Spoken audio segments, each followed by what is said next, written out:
hindi mo kayang mag-isa. Yan ang sinasabi sa John chapter 15 verse 5. Sabi ng Panginoon Jesus, I am the vine, you are the branches. If you remain in me and in you, you will bear much fruit. Apart from me, you can do nothing. Kung tayo ay nakay Kristo o kung tayo ay nasa Panginoon Jesus, magagawa natin. Pero kung hiwalay tayo sa Kanya, hindi natin magagawa. Kaya kapatid, siguro yung mga ibang kung nanonood mo to, baka nanlalamig ka na, baka nag-backslide ka na, tumalikod ka na sa Panginoon, hindi mo kaya mag-isa. Kailangan may kasama ka. Yun ang Panginoon Jesus.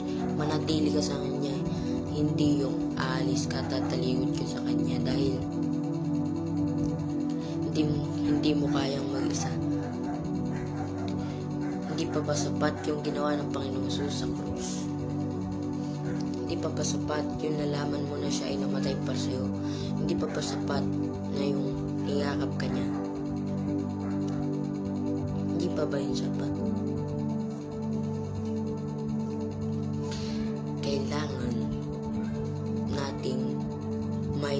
Kailangan natin ang Panginoon Jesus. Dahil pag hiwalay tayo sa Kanya, wala tayong magagawa. Diba po? Dapat mananatili tayo. Sabi nga dun, diba? Sabi ng Panginoon, siya ang puno ng ubas, diba? At tayo ang mga sanga. Kung tayo ay nananatili sa Kanya, at nananatili rin siya sa atin, ay mamumunga tayo ng marami. Dahil kapag wala tayo sa Panginoong Hesus, hiwalay tayo sa Panginoong Hesus, wala tayong magagawa kung hiwalay tayo sa Kanya. Diba? Wala tayong magagawa kung hiwalay tayo sa Panginoong Hesus. Yun ang sinasabi sa John chapter 15 verse 5. Natatandaan mo pa yung niyakap ka niya? Natatandaan mo pa nung siya ay namatay para sa'yo? Hindi pa ba sapat yun, kapatid?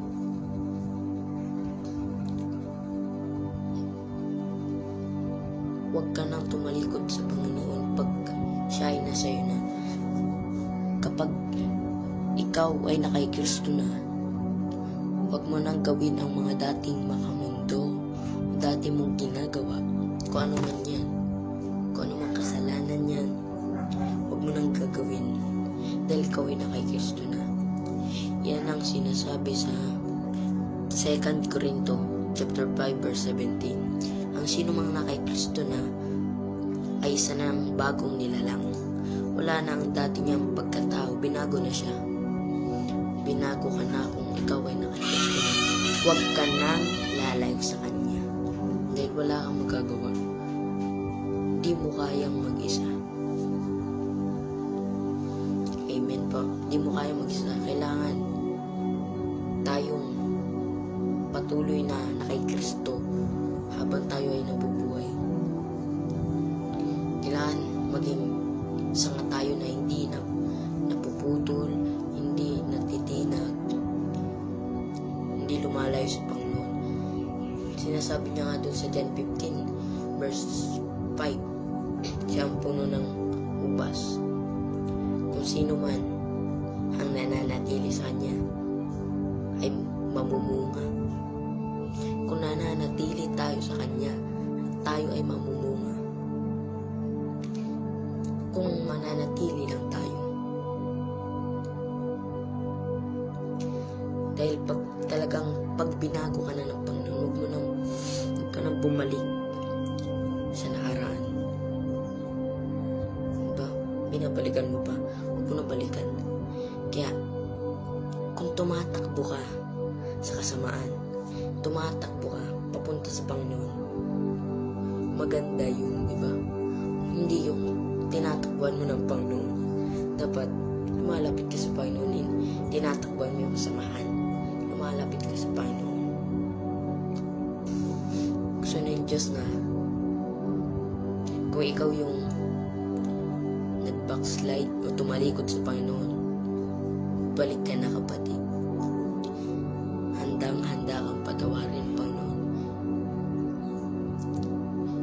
Magsisi ka sa iyong mga kasalanan. At yun, pagsisiyan mo, pagpatawarin ka ng Panginoon. Yun ay sinasabi sa Gawa chapter 3 verse 19. Kaya ngayon, kailangang magsisi na kayo at lumapit sa Diyos para patawarin niya ang inyong mga kasalanan. Kaya magsisi kayo, kapatid.